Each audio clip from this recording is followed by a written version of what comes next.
I am going to do a series on Watergate so that I don't have to do a 2-hour video on the whole entire scandal. And what I thought I would start with, though, is what is Watergate in the first place? Like, what's that word about?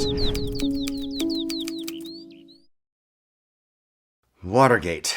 It's one of the biggest political scandals in U.S. history, and I just am realizing that there's a lot of the listeners that might not even know what that is.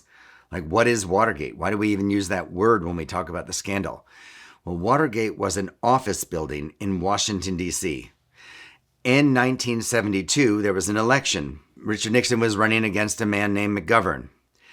And the Democratic National Committee had their headquarters in the office building called Watergate.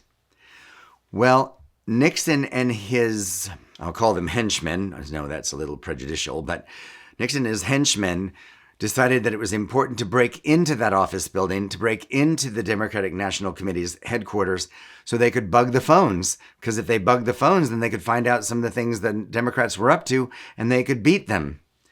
Who needs to play fair? Let's cheat.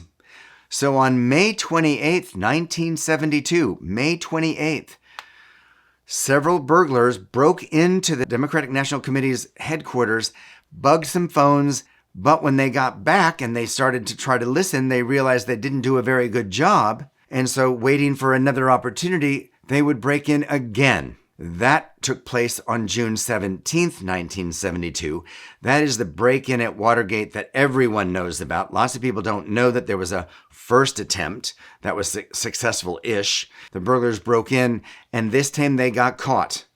And that causes the beginning of this entire crazy story, which I'll do another chapter on.